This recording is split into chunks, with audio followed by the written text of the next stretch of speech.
It's coffee break. The big 150. It is. It's 150. Wow. There's almost enough for all the Pokemon. Yes. We will talk about Pokemon in this one. Uh-huh. And right now, I'm just going to say the obvious. We are tired. Yes. It was a big night last night. It was election night in America. Tiring events. It zaps and drains a lot of you. I stayed up till 2 to watch the whole thing go all the way through. Was it worth it? Yes, it was. It was absolutely worth it because I got to see the worst mistakes made. Yeah, I tried to go into bed early, but I tossed and turned, and I'm sore and achy. Mm-hmm. And it just, ugh.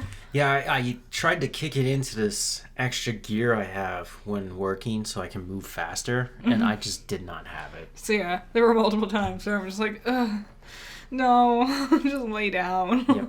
So we're going to have a nice and chill 150th episode podcast. Did you ever think you were going to do 150? Yeah, it wasn't out of the realm of possibility. You know? It definitely isn't now that we're here. Yeah. I didn't realize it would take this long. I guess it's the biggest thing. Yeah, it's crazy, isn't it? I was thinking about it and I was like, what, 4 years? 3 years? Yeah. 3 years? This is season 3. We're slowly coming to an end. We're almost there. Mm-hmm. We're going to end with the Game of the Year awards. I can't wait. Of season, not Coffee Break as a whole, just season 3. No. I'm patting myself on my own back because I'm like, that's quite of an accomplishment there, dude. It is. Well done. Well done, us. Oh, yeah. So we're going to start this off with Nintendo. Yeah. Because this one I found very funny as a, duh. And yes, but also yes. It's like, yes, we should be applauding this. So Nintendo announced that the Switch predecessor, they did not name it, but we call it the Nintendo Switch 2. I like to switch it up. And successor. A predecessor comes before. My bad. I'm sorry. That it will have backwards compatibility with the Switch. And it makes sense. All the rumors have already said this. And when we look at the game industry, yes, and how they... I'm looking at you, Sony. You completely fumbled that with the PS3. Yeah. Do you remember the boxy one, the original one that could play the discs? Yes. And then they made the Slim. That's a huge, anti-selling point. Yes, it was. And then they made the Slim. It wasn't the Slim, it was just the regular PS3, which I started with, and it just didn't do that. Nintendo has always been really good about its backwards compatibility, though. Until the Switch came out. Well, yeah, there's been a couple, from N64 to the GameCube, because of the switch from cartridges to discs, and then now with the switch to Switch, ironically going backwards, going from discs back to cartridges. Yes. And I think it's awesome. This is the right move to make. Mm-hmm. But why did they announce this ahead of everything else? Because they haven't unveiled, like I said, a name or a release date. I saw a rumor floating around first. Nice. And then I think they announced it. So they probably just like the rumor was spreading and they were like, no, yeah, this is going to be it. So they probably just confirmed it because it was already out there. Well, an interesting cause and effect of this was that their stock market price, because they're a publicly traded company, went up. Yes. And I was like, oh, well, there you go. As a business, here's the problem. Consumerism leads to capitalism. Yeah. And capitalism often, way too many times, especially within the realm of arts, ends up infringing upon artistic rights. Yes. Lots of discussion. Look at any bad movie or game or show. All of the problems with it, you can boil it down to someone from a capitalist perspective was trying to make money, but it won't make money because it doesn't have its heart. Yes. And that's what makes actual money. Venom 3, we're looking at you. I'm waiting. I feel like there's going to be a big announcement from Nintendo. I don't know if it'll be Pokemon specific or Switch 2 specific. So the Switch sales are going down. Yes. They're just dropping. They held steady for years, and it makes sense. Everybody has a Switch. We have 3. Mm-hmm. That's the thing. Yeah, it's been what 5-6 years now. It's been more than that. 7, 8. Scott, It's old. There's one guy on YouTube called Scott the Woz, and he did like 5 years of the Switch. Yes. And then he did the 6 years of the Switch, and it's like, oh, we gotta get the Switch too. We can't keep doing this. Well, the interesting thing is this Thursday, I think, when this drops, that the PlayStation 5 Pro comes out. Oh, I'm wondering how many people will actually buy it. I think it's gonna flop. Uh-huh. I'm very excited for it. I want to upgrade. That's just me personally, but I can't imagine why an average player who, like, obviously I'm using my PS5 for other things, like this channel. Mm-hmm.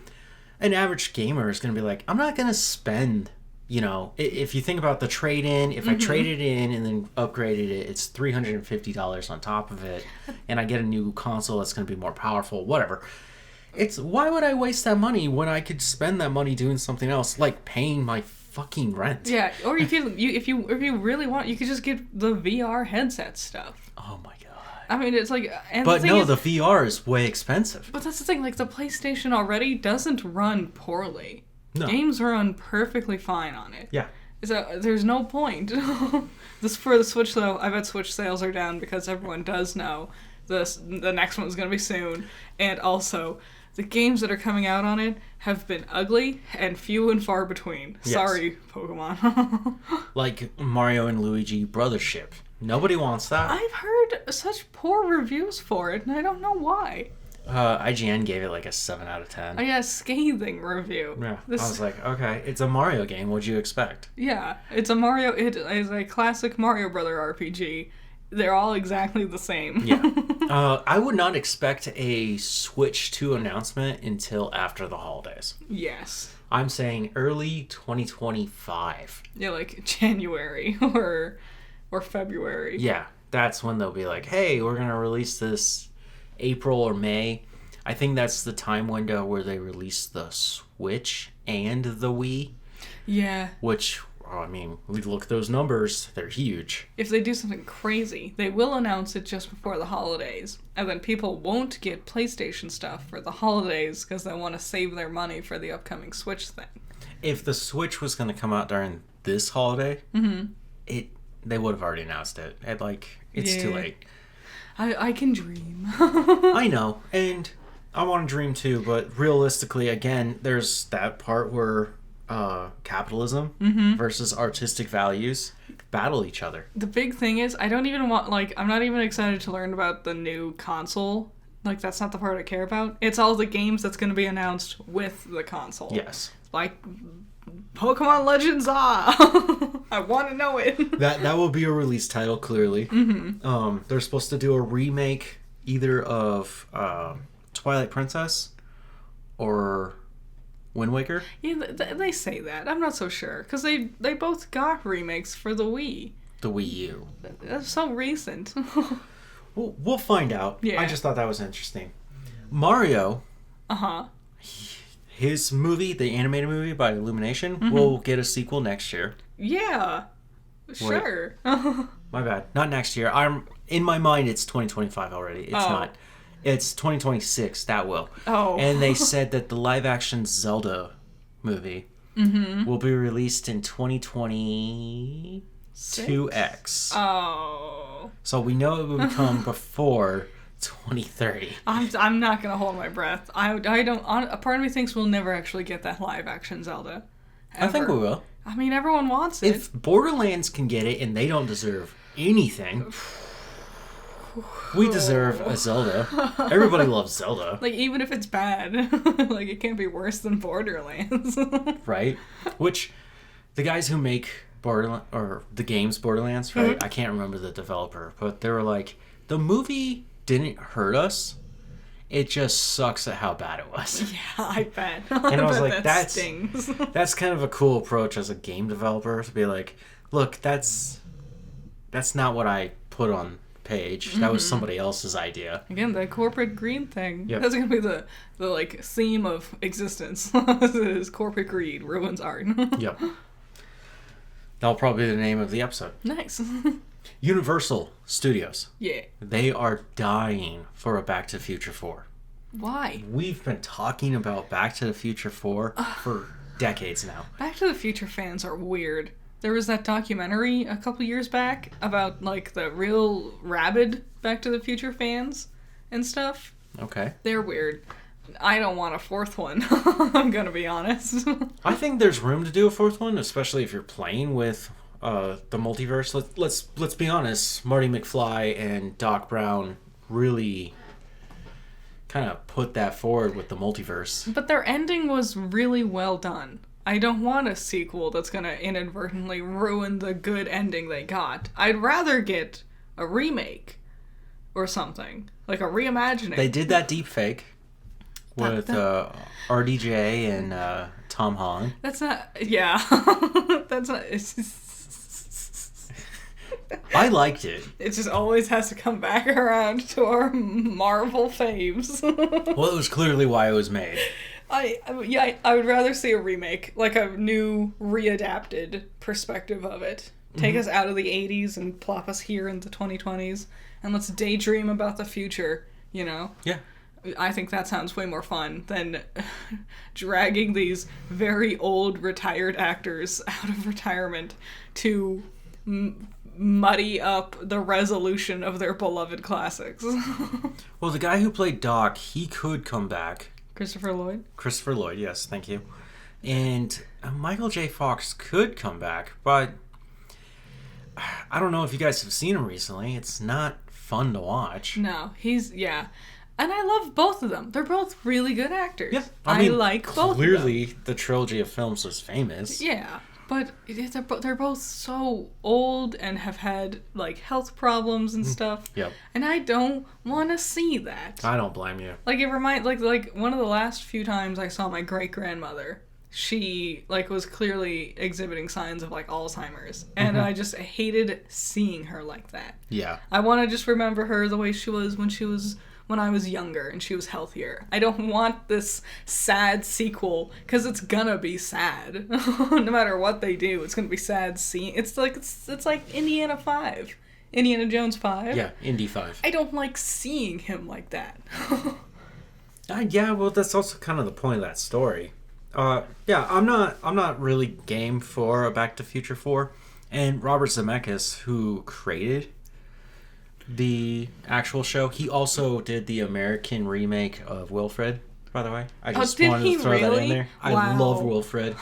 And that's some of the brilliance going on in there. We were talking about it. We should rewatch all of Wilfred. God, I'll have to do it for a 5th time. You've watched it 5 times? It's up there with The Office. I've watched The Office like 7 times. Well, The Office is a funny sitcom. Wilfred's kind of heavy to go through 5 times. It's pretty funny, dude.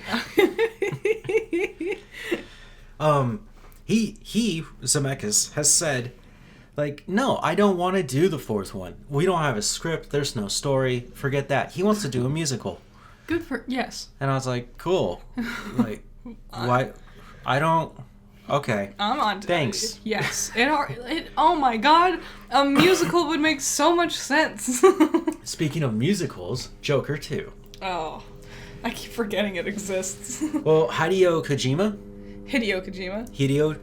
forgive me. He saw the movie. Nice. And he liked it, and he said that the audience, this is his prediction, and he's a really intelligent guy, so we can kind of appreciate his input and his knowledge and how annoying the plane flying over is right now. You could definitely hear that the whole time. Yeah. There's nothing I can do. I live next to an airport. I could do something. I don't know. Yeah, Kojima's reviews are very well regarded. Yeah, I love that, like, when he hates a movie, he has nothing to say. Yeah, he'll just say, I watched this. Yeah, and that's probably the best way to go about it. Instead of making, like, a 9-minute video about how much you don't like it. Yeah. Anyways, he's saying that, watch, in the later years, people's perspective towards this will change. Also, Quentin Tarantino said that he enjoyed the film, but for a very different reason. Yeah, he was weird about it. Well, Quentin Yeah. Tarantino. It wasn't I don't surprising. come to him to be like, so what is your real opinions? I don't want to know you. I do want to wait. We still haven't seen it. Mm-hmm. So I'll wait to pass judgment, but I'm not so sure. Yeah. I just wanted to throw that in there that they're still talking about it. Shut up. Yeah. Move on. Remake it or do something different. Oh, I know. What about the MCU already doing this? Duh. Tom Cruise is thinking about doing a Days of Thunder sequel. What is Days of Thunder? Days of Thunder, God, it was like late 80s, early 90s. What? No way. With a name like that. Never would have guessed. It's Top Gun with cars, but never as sexy or hot or fun or funny. Doesn't it do or action worthy? the thing Talladega Nights does, where they run across the... Wait, no, John C. Reilly's in it. That's Yes. what made it like Talladega Nights. Days of Thunder is about a Tom Cruise who wants to be a NASCAR driver, and he sucks at it. And his best bud, who's the comic relief, is John C. Reilly. When Will Ferrell and who's his buddy? John C. Reilly. No. The guy who did Succession. Oh my god. I have no idea. Adam McKay. They decided they're gonna spoof that movie because it's such a bad movie. I watched it. Is it really? It's terrible. I didn't know it was a spoof. Yes. I thought Talladega Nights was just its own thing. Well, Talladega Nights is so good. It is its own thing, but it's based on Days of Thunder. It's so eclipsed Days of Thunder. Like, and I know the thing is, Maverick was really good. Yeah. Huge. Well, I mean, Tom Cruise is thinking he could do that again. that's the thing. And I'm like, I love you, buddy. I really like your movies. I think you're great. Maverick was amazing. Live, Die, Repeat. One of my favorite movies ever. Mission Impossible Ghost Protocol. Meh. I dropped it right there. Interview with a Vampire. Oh. But like, Tom. Mr. Cruise. Here's the thing. Let's just compare it to Top Gun. Yes. And Top Gun had Iceman, Yeah. right? And he had Goose. Yeah. There was a clever way to weave a new story about how his rivalry with Iceman has since gone down because they're older men now. Yes. And that Goose's son, Rooster, is trying to come up through the ranks. And it's really this like father-son surrogate relationship. Done so well that I would have guessed that the weird prequel about the teacher and the weird shenanigans about the death of Rooster's dad, I would have guessed that would be the sequel film that got made. Mm-hmm. Like the follow-up to retroactively fill in parts of the story that we didn't need. Yeah. If I didn't even know Talladega Nights was spoofing this movie, I don't think you have anything substantial to really stand on. Yeah. And in Days of Thunder, he never drives with a cougar in the car. So, I mean, that's just a big takeaway of how bad that movie is. I love Talladega Nights. It's probably one of the funniest films I've ever seen. Yeah. You can hate their acting and everything, but I implore you, if you want to really see something great, throw in the subtitles and just listen to their voices and read the comedy as they're doing it. It's just shenanigans. Mm-hmm. His friend calls him and he's like, hey, is your house haunted? And he's like, no, we just built it. And he's like, are you sure? And then at the end, when he hangs up the phone, you hear the ghost say, get out. It's just like, what? It's great stuff. I don't think it's going to work. No. Sorry, Tom. Good job on Maverick, though. Yep. We are slowly building the Pooniverse. Mm-hmm. If you don't know what the Pooniverse is, you will soon. It's coming. It's the people who made Winnie the Pooh, Blood and Honey. Blah, blah, blah. And they got Bambi Unbound. Yeah, which okay, there was a trailer for the Peter Pan one, the Neverland one. Yes. And I was like, you know what? Actually, I'm kind of sold. I was kind of into it. Like you see like a bus full of boys and I'm like, oh, these are the lost boys, they're the ones being abducted. It was like you see a moment where it looks like someone's feet is actually hovering off the ground, like behind like a hallway. Yeah. And the thought of Peter Pan flying like, I got it. I was like, oh my god, now it's actually sinister. It's... We haven't watched Winnie the Pooh or Blood or Honey, any of the Pooniverse films. We're going to get there at some point. Yeah. But here I'm just going to say we just got to see Pinocchio unstringed. Mm-hmm. And he is as terrifying as you want him to be. The puppet, it seems to be a puppet. Yes. Or an animatronic of some sort. I'm not too sure. It's really well made. Like, it's really, really well made. Well, I would hope that you could nail it down because puppets have been used in film consistently. Speaking of puppets being used well, Jim Henson. Yes. Right? They just released a photo of Beowulf. Beowulf? I want to say Grindelwald. I could feel it.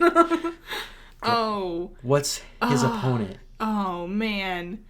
I'm gonna, like, think of it, like, 2 hours from now, and I'll be pissed. I can't remember. They just released a photo of... They're making this movie. Mm-hmm. It's a live-action puppeteer Crazy. movie. If you see this thing, what he looks like, I was just like, of course Jim Henson Company knocks it out of the park.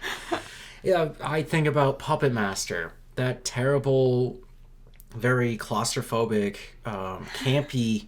Yeah. Well, okay. I was just thinking about it. I like Puppet Master. It's so... I don't know. I hate campy films. But we got Annabelle. We have Megan. Mm-hmm. This is the decade. Chucky. This is the puppet decade. This is the animatronic decade. Yeah, Five Nights at Freddy's. Yep. So this is the time where we can actually really put in that definition and make them look scary or cute. To bring it back around to Pinocchio with the Pooniverse. Yes. I don't know if they're going to lean into, like, doing magic stuff, like the fantasy aspect for this horror, or are they going to try to keep it grounded in reality? I just thought of something dumb. I think depending on which way they go, if they really lean into the magic, they could make it more scary. Mm-hmm. But I'm excited to see, you know? What if he's got someone chained up and they're not talking, and so he starts telling lies to make his nose grow, and he breaks it so that he can just stab the person or hit them with it? Yeah. I mean, you could really have fun with some of this stuff. Mm-hmm. Anyways. So, I'm excited. I'm actually, like, I'm glad they got money, and they're like, we're gonna use this money to make actually cool stuff. Mm-hmm. Well, again, like I said, we'll see where this goes. Mm-hmm. I don't know about this crossover event. What are they going to do? Just terrorize a high school? It's probably the best bet. What I'm very curious about, how are you going to do Bambi? How do you make Bambi scary? Have you not seen him? No. Oh. He's like half dead. Well, that makes sense. He's also massive. His antlers, I always call them horns. I'm sorry. They're antlers. His antlers, he was able to, like, pick up a car and move him. Oh. Yeah, he's huge. Okay. I think I get it now. Yeah. It's like dealing with a cryptid in the forest, but then once you get face to face with it, you realize it's kind of like a magical entity. You could do something really fun, because deer are really good at hiding in the trees. Yes. Because their antlers look like tree branches. Mm-hmm. You could do a really cool thing, kind of like an It Follows situation, where you're looking in the background and you start noticing someone's walking towards our characters, where they're like sitting there in the forest talking, trying to figure out what to do, and then you just notice the branches moving a little too much in the distance. That would be a cool technique to use. Mm-hmm. Ridley Scott is working on another Alien film. Really? Here, I'm very confused because the guy who just did Romulus, Ferez? I can't remember his name. Anyways, he's also working on a sequel to Romulus. Okay. I don't know if these are the same project or they're doing something opposite of each other, which wouldn't surprise me because there was a time where Ridley was doing something with Alien. He made it to Alien Covenant. He had another sequel. He was basically making a trilogy. It was Prometheus, Covenant, and then this. Mm-hmm. And then that never came forward. Lots of people have tried to make Alien movies and they always get cut down. Yeah. And just, they never appear. It was amazing to see Romulus. I mean, I guess if we can have, like, multiple Batmen happening at the same time, we could have multiple Alien stories happening. True. It's a wide universe. It would just be, like, tricky scheduling them release date-wise, because you don't want them to compete with themselves. Well, they also have the TV show, Alien Earth. Mm-hmm. And this is a Disney problem. I know this is Disney. This is Disney getting their fingers all up in that stuff. Preemptively signing they're off Cassandra on all Nova, the projects. every franchise they could possibly deal with. Yep. And they're doing this with the Punisher. I've talked about this before. How there's 2 different Punisher things coming out soon. Mm-hmm. Where there's go ahead. I was gonna say, speaking of Cassandra Nova, I want to see behind the scenes because I don't know how she did it. Like, I don't know how they did it. Like, with her, like, head fingering stuff on set. Like, she must have been grabbing onto something, right? Yeah, she's probably... Well, you can see her fingers are CGI. Yeah. I was watching a scene where she opens the portal and Pyro comes through. And he's like, we have a problem. And then you see her hand come through his head and she snaps his neck. Yeah. And then just, like, ragdolls him. She's so physical. I want to see the thing she's getting physical with, I guess. Yeah. Like, is it just like a green screen puppet? That'd be funny. I don't know if that's what it is. I can only imagine that when she has her moment with Wolverine where he's stuck in the ground and she's putting her finger through his forehead, that she's just pointing on his forehead. Yeah, probably. You know? Also, and then it's just Hugh just raw dog and acting. More behind the scenes would be fun, just in general, because then we get to see Hugh and Ryan being goofs. There's a lot of stuff cut from that movie. And it kind of bums me out because when I saw some of it, I was like, oh, that was really funny. Does it deserve to be in the movie? Would it extend out anything? Not really. It would just add a laugh. I guess. Yeah, that's like that fine line of what do you keep, what do you cut, what's it worth? Yeah. Yeah. It's also just a bad story. So, Alien, I'm curious what he's doing. He's also like 82. And he's... yeah, he's old. He's very old. He's got Gladiator 2 finally coming out. And he's talking about Gladiator 3. And I'm like, dude, you're 82. Yeah, it's like, are you going to make it? Last time you made Gladiator, I was a little boy. Yeah. I'm about to be 32 soon here, dude. It's not good odds. No, it's not. If we keep up that momentum. Yeah. Like, Joaquin Phoenix was still a kid, basically, when Gladiator came out. You can't even recognize him as Joaquin Phoenix. He smiles. He does have those eyes. And then, here we go. Resident Evil 9 leaks. There's not much information about other video games going on right now. It's kind of the end of the year, so we all just get to enjoy and play until the Game of the Year awards, right? Yep. Resident Evil 9 leaks. They're like, hey, it's going to be Leon and Jill Valentine. Yep, the same thing they've been saying. And I was like, this is not new information. It makes sense to do it like this. Leon is clearly a favorite of some people. Yes. And that Jill has not appeared in games since. But she's been doing those, like, movies and stuff. She only...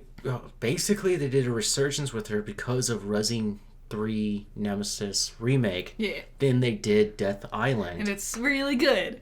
I like Death Island. Death Island is fun. It's just not great. It's not great. I mean, okay, the worst part is definitely the villain. His motivations are dumb, and his plan is dumb. But seeing all of our heroes being cool, yeah. To be honest, with all those Resident Evil movies, all the villains suck except for Damnation. Which one's a Damnation? That's the one where they control the liquors. Yes. Where Leon at the end has only a knife and he's going to take on 2 tyrants. That one's really good, because also it's just like, it's real. Like, yeah, the president would sacrifice a bunch of people in this part of her country to get a leg up on a war. Yep. Other than that, the movies are just fun to hang out with the characters, see them do action stuff, and they usually fight a giant monster at the end. It's Resident Evil. Mm-hmm. So the characters being leaked for this... Whatever, I've heard this before. Yeah, and we'll then they're see. like, to further validate that we know these leaks are real, here are some locations you'll go to. And I was like, okay. Because the last time I heard this, we were in an island that was supposed to be based on Singapore, and it was supposed to be a semi-open world where we can run around as Chris Redfield trying to solve the mysteries of the virus, right? Which now in my mind, I'm like, that just sounds like Silent Hill with guns, I love that. That's all I wanted. Here, they're like, you could explore caves. You could explore abandoned hospitals. You could go to a haunted forest. Breaking and news. I was like, motherfucker, that's in every survival horror game I've ever made. In Resident Evil, there's gonna be a resident, and it's gonna be evil. Guess what? In this game, Whoa. they have guns. There's monsters. And we just found out the location is gonna be somewhere spooky. Spooky. Even Zach Bagans would want to investigate. So, you take that and you go, not with a grain of salt. You just laugh and go, that you just wasted my time. These leakers for Resi 9 specifically. Yeah. Ass. Also, I don't expect Resident Evil 9 until the third or fourth quarter of 2025. Because right now they're gearing up for Monster Hunter Wilds. Yes. Man, but Resi Village is really good. I was thinking about it the other day. So good. Oh my god. I don't like the first person perspective of it, but I haven't played it in the third person perspective of it yet. I wonder if that will change the way I feel. Just because clearly I love Resident Evil 4. Yeah. I bet certain jump scares don't work quite as well. Yeah. Like Lady Dimitrescu cutting off his arm when you're like in the cellars below, and he's like really slowly pulling the crank, and then It's his hand. And she just cuts his hand, and she's like, "I'm here now," and then you gotta do a circle and put your hand back on. Yep. So last week's question was Scary Movie 6 is official. They're working on it right now. Which horror film franchise would you want them to spoof? I gave you 3 options and write your own. I love it that almost nobody wrote their own, but still voted for it. Thank you so much. Maybe they just like the prospect of Invisible Man that you used for your icon there. Is that what that is? Yes, it is. Yeah. It's the poster for I it. recognized her face. So Megan won at 71%. There's no reason to talk about the others. One of the commenters, and I really respect this opinion because I never thought about it, that Megan is touching on territory that Chucky has done before. Yes. But I would say, in my own mind, the way I differentiate things, I would say Megan and Chucky are their own separate characters. There are very strong similarities, right? Yes. And I'll use a different example here. There's Art the Clown, and there's Pennywise. Yes. I think it would be funny if Megan and Chucky in Scream 6, for example, hung out and like shit talked each other. Yeah. I think that could be funny. I think the big difference between them though is Chucky is like magically evil, where Megan is technologically evil. Yeah. Like it's a processing thing. Chucky just got possessed by like a demon or something like that. I don't remember exactly. A murderer. Whatever. Yes. They're all the same. I know what Chucky should say if that were to happen. At least I don't need AI to run my life. If I just wipe your memory, you go back to being a doll. Yeah. Obviously, clearly, the Megan aspect would be really fun, especially with the contortionist, and she's a little girl? Yeah, she's like 14, I think. I thought she's 12. The actress who normally plays her is, but then the like contortionist dance professional is a little bit older, if I remember correctly. Yeah. I might have them swapped, but I don't remember. No, I remember the actual professional actor, not the face of her, is like way older. She's just a small person Yeah. that can do these cool movements. And that's another big thing. Megan had a physicality to her that Chucky is a lot of like flying through the air holding a knife. Yes. Just like, and suddenly he's in the sky and you have to like duck out of his knife that he has. He also uses bombs. He sure does. He's very much like a cartoon villain. Yeah, he's stupid. I don't like Chucky at all. I've said this last time. The only time I enjoyed him was Child's Play 3, where he started messing with a kid in military school, and the kid was learning how to use a rifle, and Adds now bit of pizzazz. Yeah, and he's in the military school with them, so now all these kids have weapons that they can actually use to hit this thing. Yeah. That's kind of a fun twist. It's basically what if we were lost in space, but instead of miners, we'll get Marines? I'm very excited for it, no matter what they end up doing. So, box office trolls. Box office trolls. Not much has come out this week that I can think of. No, nothing we care about. Yeah. Venom: Last Dance still number 1. I've heard only mid reviews at best. Yeah. The thing is, I noticed a lot of the fandom is very upset with the Venom films because he never crossed over with Spider-Man like they were proposing with the second film and Spider-Man 3. Yeah, he has that whole little teaser at the end. Yep, and didn't do anything. Oh, well. And I was like, welcome to Sony Pictures. Oh, remember Morbius? How good Morbius was. Yeah, it's so good. Can't wait for Kraven. Oh, God. Number 2, The Wild Robot. Yay. Number 3, Smile 2. Cool. Number 4, The Conclave. The Conclave? I told you about this one. Oh. Yeah, This is about the diocese of the cardinals in the Catholic Church coming together. There's like a couple hundred of them. Yeah. And they have to vote on who the next pope will be. Yeah. And so it's a political drama. I'm super excited to watch this one just because I find this stuff really interesting. Yeah, the weird, like, magic that goes into the religion. There's rituals. Yeah. There is magic, but I'm not here. This is not what this podcast is about. Yeah. I want to see the rituals and I want to see the political drama. And it stars Ralph Fiennes. Yeah. Which he looks so cool in his cardinal outfit. Like the way the Catholic higher ups dress, it's very well done. Well, clearly Italian. Yeah. Well, to touch like the magic aspect, I like the thing that I think is super fun with things like this is you'll see something happen, and you don't know if God actually did it or if they just think God had a hand in it. Or alternatively, the devil, you know? Mm-hmm. I think that it can be and how they react to things and how you're meant to perceive it can be a very fun aspect. Like The Witch, for example. Yes. Like, how you think about it can be fun. Yeah, I was going to spoil some things about The Witch, but I'm like, I still want to do that review. Nice, because I want to break down, there's 2 different ways that story really goes for you. Yeah. Number 5, Here. I don't know. Well, it's here. That's all we know. Number 6, We Live in Time. Sure. I live in soup. Number 7, Terrifier 3. Good for them. Number 8, I'm not even going to bother. To jump back to Terrifier, have you seen what he looks like without all the makeup on?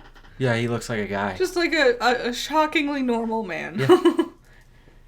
His makeup isn't too, like, crazy either. No, it's just thick. Like, it blocks out all his, like, real skin tone. Well, he's doing the same thing that Papa Emeritus does for Ghost. Yeah. Where that's not his face, it's a prosthetic. Mm-hmm. And the eyes and mouth are cut out so that he can move. And then it's basically plastered onto his face. Then they use makeup, with art in particular, black, to hide his actual skin color where the prosthetic is next to his skin. So his eyes and his lips. I bet it still takes a long damn time to wipe it off. It is a long process, but I also was like, what about the hair? And they just throw a little cap on him, and then he wears his little, like, hood that he has with his... And the hat. Mm-hmm. The hat. Do you think the hat's sewn into the costume? Yeah, I would assume so. I would assume so, too. It is not. Wow. It's a little tiny party hat with a stretchy string that he has to put on and then angle it to the side. Yes. Really? Yeah. No way. Yeah. I guess that's the simplest answer. He just walks around with his little horn and just stares at you funny. He also wears those sunglasses. Sometimes, yes. When he's in disguise. Mm-hmm. Art's a really fun character. Not child-friendly. No. Most of them aren't. Number 8 and number 9, I'm not going to bother pronouncing because they are Bollywood films. Yeah. And I'll just bastardize that, and I do not want to do that. Good for them, making it to 8 and 9. Yes. And number 10, Beetlejuice. Wow, 9 weeks in, you're still clinging to the top 10? Give it up, guys. We're barreling towards Thanksgiving now. Yeah. Okay. So we watched all of Vox Machina. We did. We finished Season it. 3. Yep. I really want to hear your thoughts because I've seen the campaign before, so I knew stuff going in. What did you think? Well, I thought the whole season was going to be about them fighting the dragons. And it wasn't. The last 2 episodes are about the aftermath of the dragons. Yes. It was cool to see them. It takes way too long to get there. But once they finally start fighting the dragons, the amount of damage that these beasts can take. Mm-hmm. I mean, one of them had like half their face gone. Yeah. And they're still coming at you. And I was like, oh, that would be like the most most coolest, terrifying thing you could deal with. They're like near godlike beings Yes. with power. And that's how we would perceive them. Mm-hmm. You know? I just didn't expect to lose certain main characters like that. I knew, Well, yeah. but in the original campaign, they were not gone for that long. Mm-hmm. Like, Percy was there to help kill off Thordak. Yeah. You know, they didn't wait till after to bring him back. Oh, really? Yeah. So they switched that up. Yeah, they did it right away. And I understand changing it for, like, the sake of the plot and whatever. The dude I thought was going to die was Vax. Mm-hmm. And he didn't. Even though we set that up in season 2. So I'm going to assume season 4 is going to be his death. He's like with the faceless ones, and Death is his queen. Yeah. The Raven Queen? I don't know if she's still called that. Anyways, yeah, Percy to die, I shedded a single tear. Yeah, it was sad. Like, if you think about the way the show was presented to us, the first season, there are 2 main characters of the whole team because the team is still trying to build itself. Yeah. And it's really between Percy and Vax, trying to figure out which one's going to be the leader. Oh, and for spoilers for this season, but when Vax was, like, reaching for Percy in, like, the afterlife thing, being like, come to me, brother, I was like, oh, Yeah. brother. Oh. Well, they've gone through these ridiculous fights together to even get to this moment. Like, death cannot stop you. Mm-hmm. Right? So it was cool for them to push past that. What you told me about Scanlan and how he was supposed to have way more of a, like, thing going on. Because he just disappears at one point. Yeah. That originally happened, I think there was a filming problem. I bet it's not a filming problem. It's a voice actor problem. No, I mean in the original campaign. Oh. He was gone for a while. I think it was something had to get filmed or something. Okay. I'm not Didn't sure. he just go through throat cancer? Yes. I don't know when I think as a voice actor, that's kind of important. But I don't know when he recorded his lines. Because, Lance Riddick. yeah, Lance Riddick was able to, like, all his lines had been recorded beforehand. So Yep. I don't know when Scanlan's lines were recorded. God save the Queen. Yes. I was a lot of really big elements that stood out for me from the original campaign did not come back in this adaptation, which I found disappointing. I mentioned it to you when we were watching, but I was like, there's something really cool that I hope happens, but I don't want to tell you what it is for spoilers. So when they were fighting the ice dragon, the thing does, I did remember it, like the Demigorgon monster, whatever, comes out of hell and they fight each other. I did remember that part. Yeah. I lied to you. I didn't want to spoil it. But another thing that was supposed to happen after it kills the demon and they're all doing a barrage against it, what was supposed to, in the original campaign, Pike prays to her goddess and she rolled like she rolled really well on a very rare spell that you have to roll a chance to hit. And like a sunbeam fist punched the dragon out of the air back to ground so they could hold it down and do the finishing blow. That was really cool, and that stood out to me a ton. And they didn't do that because they instead decided to do this new plotline with her about Her faith again. yeah, and I was like, oh, really? Yeah. It's a fun story. It's fun characters. The voice acting, top notch, of course, right? Of course. The story could be fixed up. Clearly, there's differences between the original campaign and how they're telling it now, which would make sense, especially because D&D is kind of almost more of an improv game. Yes. The dungeon master has to really play, like, you create your rules and your guidelines, and all the other characters besides the character. Your other friends would play as. Yes, you have the NPCs. Yes, and to finally finish it off and be like, oh well, what if we took that away and really focused on that? Just to have a second chance with the story. Yeah, it makes sense to change it up like that. The animation. Yeah, It looks like poop, and it reminded me a lot of Tomb Raider. Understandable. We're trying to give it that cool Korean style that they've been working on so well, and it's just half-assed. It is this like when you're. It is well done, especially the action. It is fluid and stuff like that.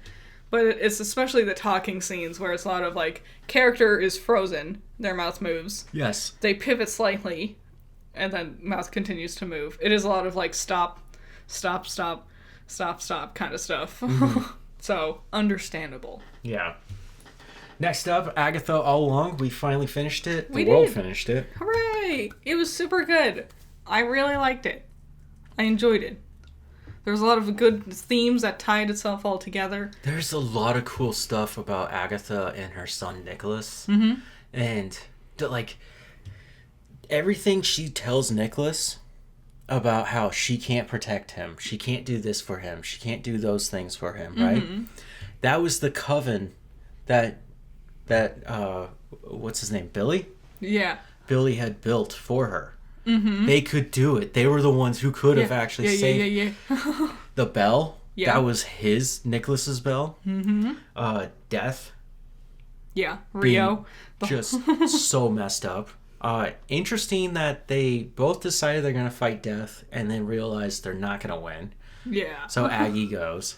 Understandable. And then now we got Billy going into the wide open MCU verse to go find his bro. I'm not gonna lie, the misadventures of Billy being haunted by the ghost of smarmy asshole Agatha sounds like the best thing. It would be fun. It'd be funny, especially if no one else could see her. That'd be so funny if he's just in there like arguing with a wall. They could do something really cool. It's like when this is gonna be such a dumb nerd example and I'm embarrassed, but it's like in Jump Force, Light has Ryuk with him. Ryuk. Yeah. And then I think it's Yugi. Yugi sees, like Yami sees Ryuk because he's also possessing, so he can see the thing that's... Yeah. It'd be like that. Like if he found someone else who could see Agatha. And he's like, you can see her? Well, apparently one of the witches in the coven, Jen? The one that lived? Yeah. Yeah. Her cousin is Johnny Blaze, who is Ghost Rider. Oh, really? And it's like, wait, then... what are we doing here, Marvel? You're trying to set up something. I see you doing it. I'm super jazzed, but like the movies don't reflect what's going on here. This reminds me of like the early days of Marvel, where it's like there's so much potential of things they could do, but that's the thing. It's potential. There wasn't some like egregiously long scene where they're painfully setting up something like Blade, but it'll never come to be. What comes to mind is at the end of Iron Man 2, Tony is talking to Nick Fury, and there's like a map of the world. Yeah. And it's pinging off of all these mutants or superhumans, whatever they called them back in the day. Yeah. And there's one in the middle of the Atlantic Ocean, and then there's one just randomly in the middle of Africa. As hyped as we all were, super nerds, going, oh my god, Black Panther and Namor, like, let's do it. How long did it take to get that movie? I know, and it was so not even worth it. And we got Black Panther long before we got even Namor. I don't even think we're ever going to see him again. No, that sucks. He was so cool. I love his feet. Yeah. I was like, that is such a Marvel-ass way of doing those shoes. Yeah, but like it makes sense to me now. I'm like, that's cool. He can just kind of bounce in air with them. So, long story short, I really liked Agatha. It was good. It was better than the Penguin. It was, whoa. So, no one's good? They're fine. I mean, I was like, yeah, obviously, they're all villains. They're all bad guys. We can't, like, empathize with the Penguin. Batman needs to punch him and arrest him in the next movie. That's true. I mean, yeah, the first movie kind of illustrates how bad of a person he is, since there's multiple times where bats came up to him. Mm-hmm. One time smashed his head into glass. Yeah. To where him and Gordon abduct him and try to get him to speak Spanish. You guys never passed your Spanish class in high school. What a horrible thing. Here's my biggest problem. Instead of talking about like why penguins sucked and all that, how stupid was it that Maroni Salvatore just died in the middle of a takeover from a heart attack? It was dumb. I sat there and thought about it today, 24 hours after, and I was like, that is the laziest writing I've ever seen. Yeah. This guy, he's gonna kill him because he deserves to, and he killed his family, so it's gonna get him back. And, oh, my heart. And then end. It really reeked of, we ran out of budget, we ran out of time, we want the city street to blow up, and we used all of our money on that one. Yeah. So we have to rush this fight scene along. It's not that, like, I believe Clancy Brown could have definitely done a full choreographed fight scene. Maybe if we didn't spend the first 4 episodes telling the story of Sophia. Yeah. Who is now pretty much useless, by the way. Yeah. She's just eye candy for the freaks. Okay, so it's not that I don't think he couldn't have done his fight scene. It's that I don't think Colin Farrell in his, like, 50-pound fat suit and a face mask obscuring half his vision and having to do the, like, clubfoot waddle thing, I don't think he could have done an interesting or entertaining fight choreography. Yeah. So then why would you even write or set up the writing to have that potential? Yeah, and I thought... See, no matter which way you slice it, it's bad. It's annoying, because Penguin's supposed to be the clever one. Not only in He's not the a fighter. original show, but in this show as well. Yeah. And he's not doing clever things. He's just bumbling into stuff, and then stuff magically works out for him.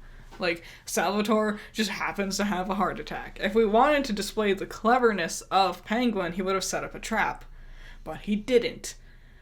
Because they don't know what they're doing with him. Mm-hmm. And yeah, you're right. Sophia she's just churning water, just like everyone else in the show. Their wheels are turning and they're not going anywhere. Oh, finally. Now it feels like this episode should have been episode 2. This feels like the beginning of the plot. Because something's finally actually happening. Yeah. We watched the new episode of Dragon Ball Diama? Diama? We'll never... Diameter. We'll never know. Diorama. They don't say it in the opening, like the opening theme song. Yeah. And I was really banking on them saying it. And then you looked it up and you found out it's a made-up word. Yeah. That means evil. Yes. So, Kira, we love you. What the hell, dude? Thanks. There's nothing to say about this episode other than... Yay, this is a very slow story. This feels like one that, yeah, like, they should have just dropped all the episodes all at once, kind of thing. No, because they're using this time the same as, like, Bleach is coming back, or it might be back. To, like, fill up. They're not going to do Boruto anymore. They're going to keep spacing these things out. Dragon Ball's taking over for One Piece, so One Piece can redo a certain arc. Yeah. Reboot itself, and then come back and finish the story. Yeah. So that's what we're doing here. So it's going to drag itself out. Again, there's nothing to say. I just want to see something happen, and we're just slowly getting there. It's Dragon Ball. Not a bad show. It's still Dragon Ball.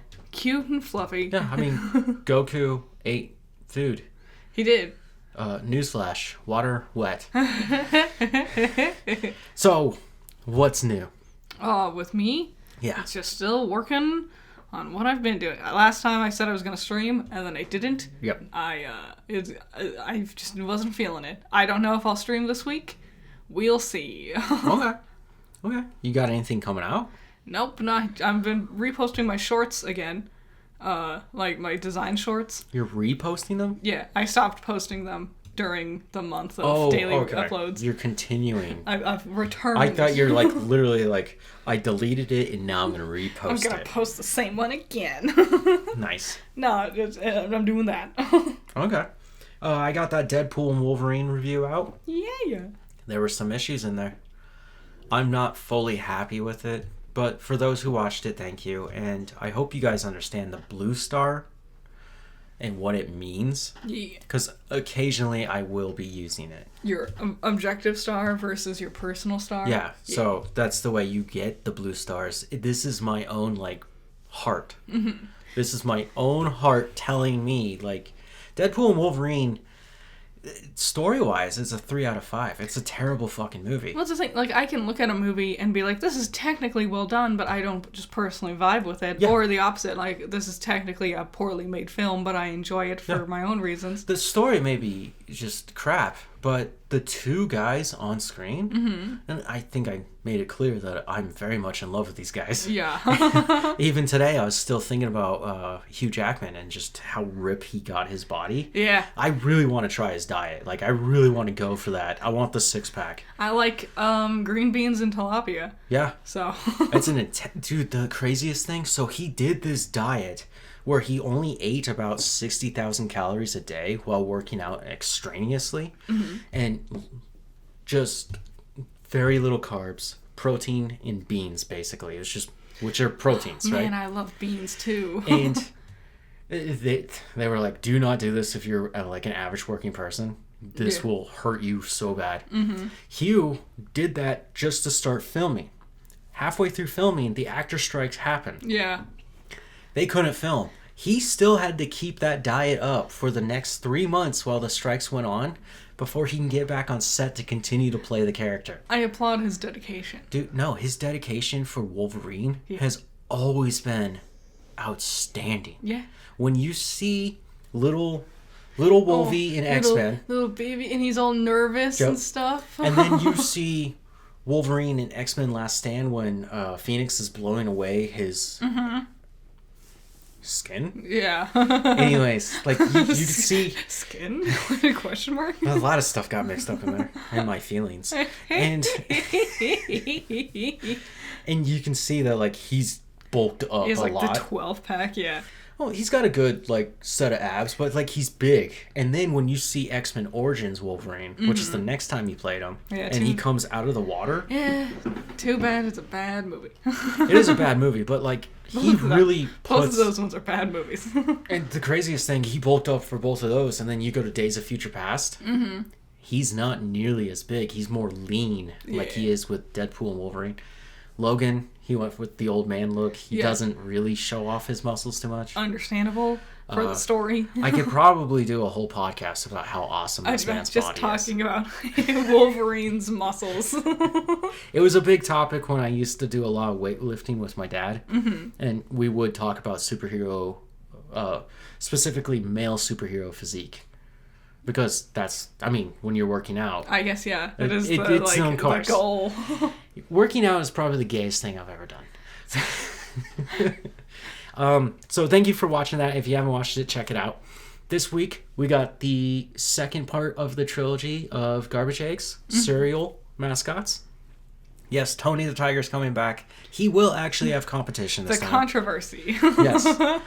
Don't worry. And what I'm super excited about this is learning about the history of these characters. It's the same thing when I do these cryptid videos. I love learning the history. That is so, oh my God. Like, I could tell you it's a monster and it does this. But what about why this monster does this? One of my favorite, it's so old, like, I don't recommend watching it anymore because it's so old and poorly made, but one of my favorite videos to, like, write was, like, scientifically explaining why Pokemon like evolved into their Alolan forms. Yes. And it was learning that the rocks in like the bivolcanoes are like piezoelectric, which explained why the Geodude line was now electric type. Yes. And and I was like, that's so cool. Yeah, if you can apply history and science into something to further understand it, all of a sudden, that's the magic of learning. Mm-hmm. And now you have the power of knowledge. Don't you wish you had that joy for learning when you were in school? Well, school never did it right. They never did. They made it so boring. And it's tailored to everyone's personal curiosity. Mm-hmm. Anyways, I've been mentioning Pokemon nonstop throughout this podcast so far. Well, hold on. We're going to finish up Silent Hill this weekend. Okay. And then we're going to take a little break off before we start up Assassin's Creed. And that's the end of Coffee Break proper. We're going to keep going because we do have Pokemon news where we're going to talk about the new trading card game app. Yeah! Which is really fun. If you don't care about Pokemon, I don't blame you. You can dip out now. You should. But everyone should care. But you should give the game a try. Yeah. It's really awesome. It's very fun. Pokemon news. So, Pokemon news. You want to start? I'm so happy. It's everything I wanted it to be. They've done so many different iterations of this game.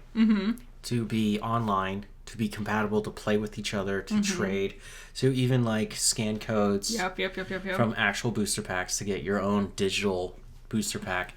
They've been really working on this, and they finally nailed it. And I think one of the things that really they've elevated is the streamlined battle system. Yes. I'm so in love with battling.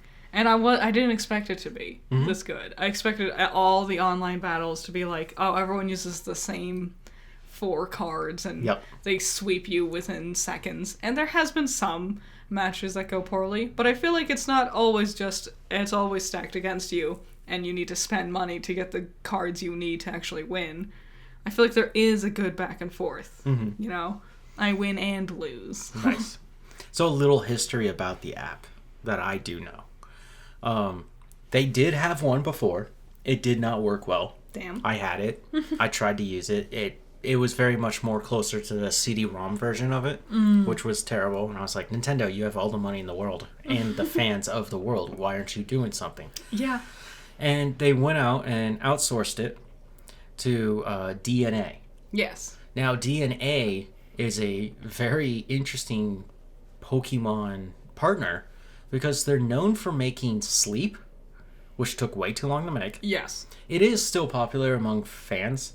Sure. Some people do play it. Yep. And then there's Pokemon Smile, which is where it's like a AR game where you brush your teeth and Pokemon show up. Yes. It's to help kids brush their teeth. Yeah, it's cute.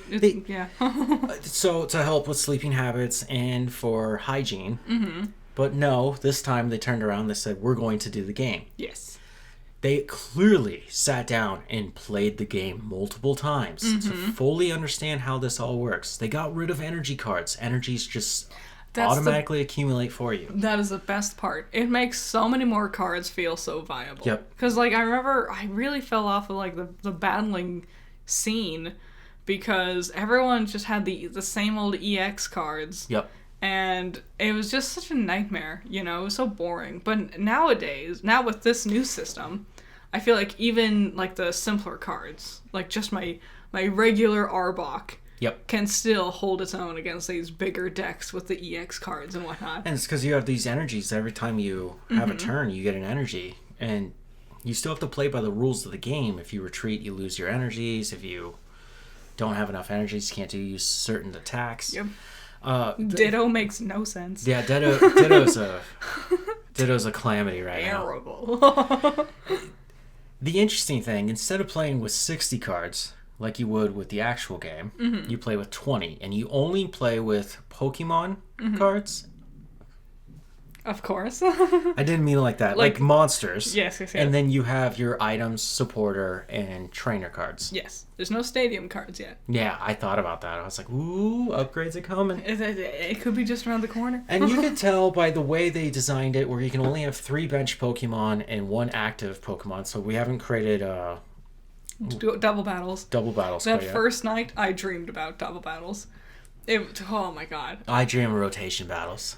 I have nightmares. It's so well made. I've been having so much fun with it. Yeah. Making decks is fun. And the best part is I can see where my decks need to be improved. Yeah. And I don't know if it's just because I'm older and smarter, or if, like, because of how streamlined the game is, it's easier to tell where the problems are. Yeah. Love it. And if you don't want to play with other people, there are plenty of training courses within it. Mm-hmm. One of the greatest things about it is the booster pack. Oh my god. You only get 5 cards. Life-saving. And you only get one every 12 hours. And when you get that notification, those memes aren't kidding. No. Being in a dark room to being like, oh, I have a Pokemon pack to open. And now your whole world just opened up again. And you're like, I can't wait to see what I got. Earlier today, like, I was just, like, struggling, feeling sad, staring at my computer, trying to edit, got a notification, looked down, saw that I had a booster pack, and I out loud actually said, oh, thank God. So I opened a booster pack before we started recording this podcast, and I got a Diglett. Oh. See, a normal Pokemon fan would have been like, no one cares. I didn't have a Diglett yet. Mm-hmm. I had a Dugtrio.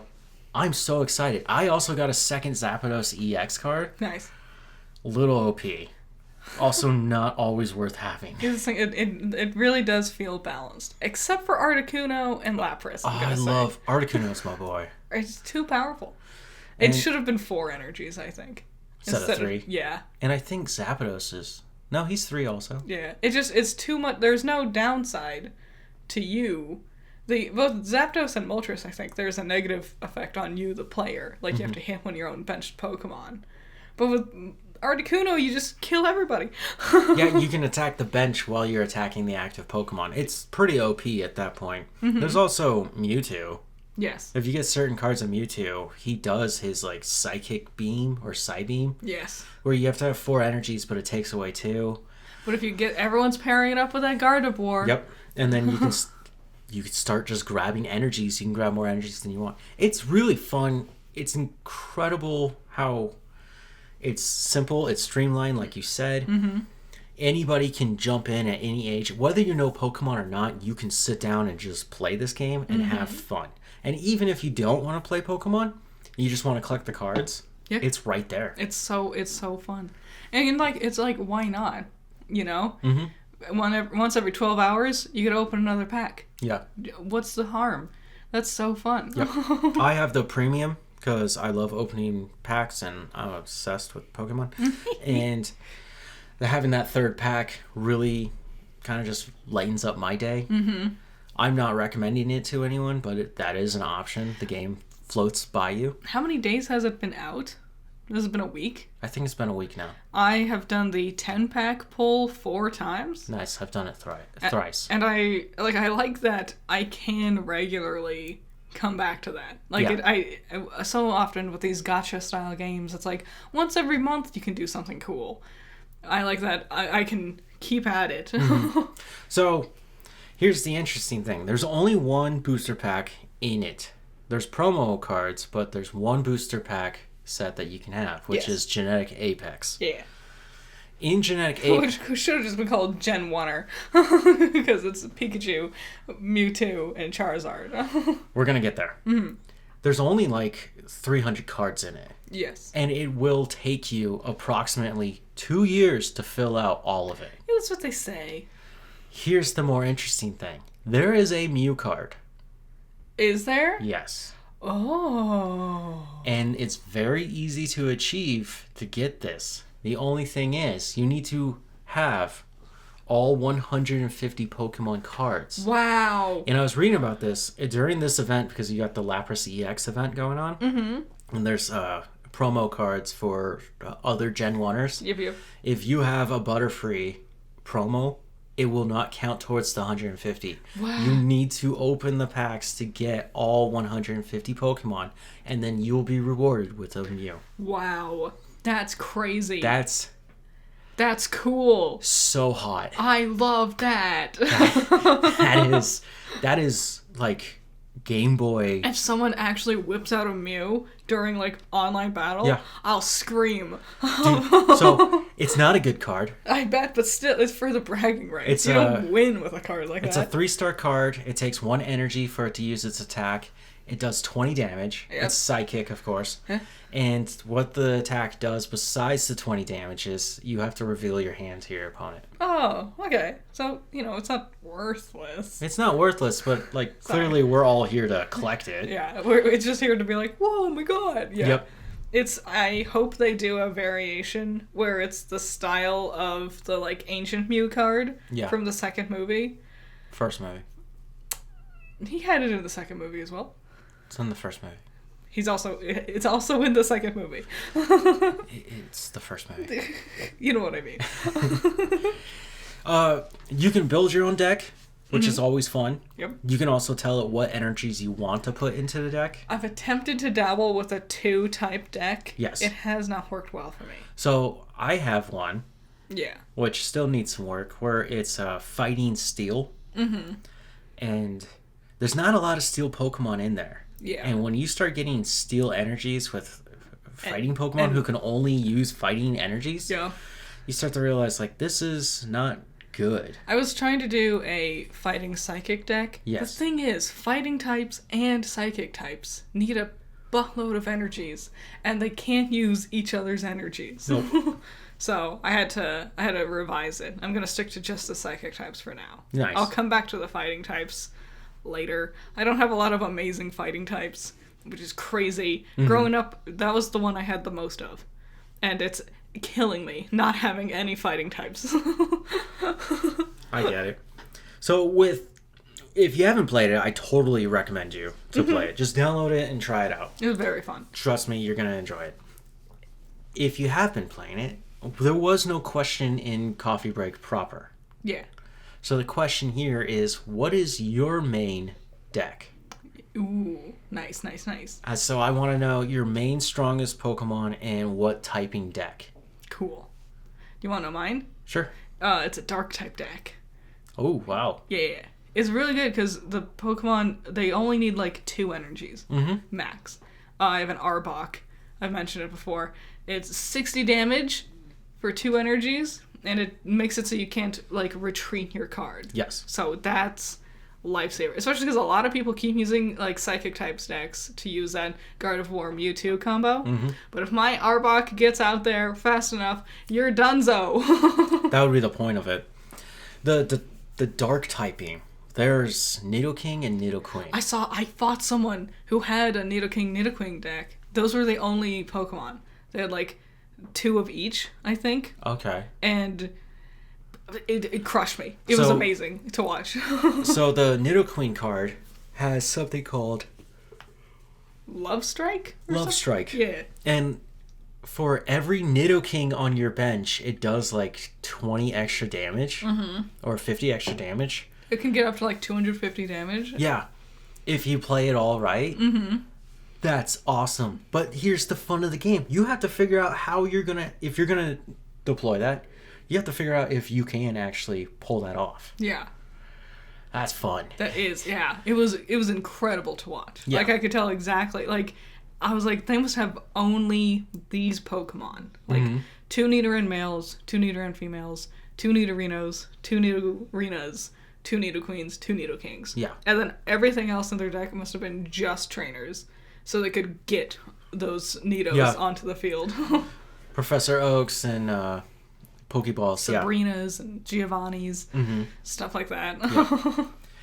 There's enough cards and enough ways to play this game that everybody can build their own unique deck. Yes.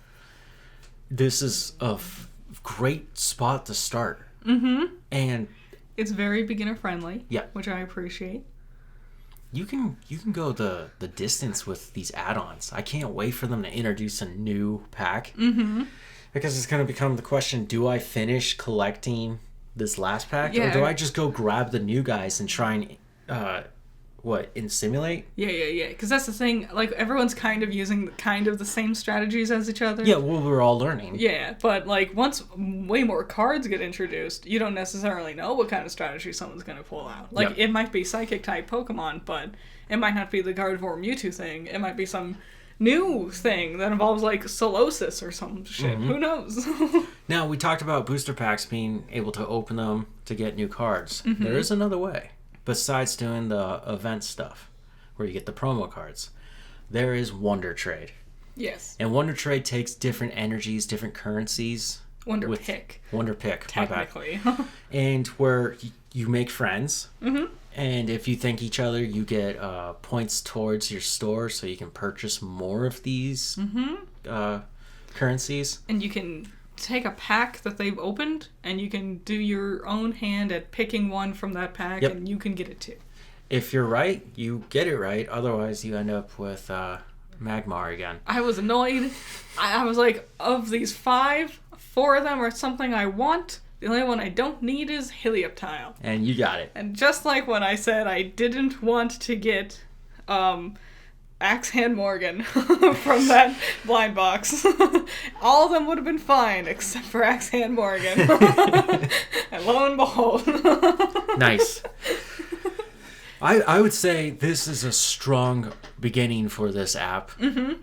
I very much enjoy it. In fact, by the time we finish this, I'm probably just going to go downstairs and play the game. Yeah, I've been staying up so late because it's so addicting to just be like, one more match. Yep. Oh, I just want to win with this deck. I was doing that last night when I was waiting for it to finally wrap up. Mm-hmm. Where I was just sitting there playing the event just over and over again to try and grind to get all the promo cards. Yeah.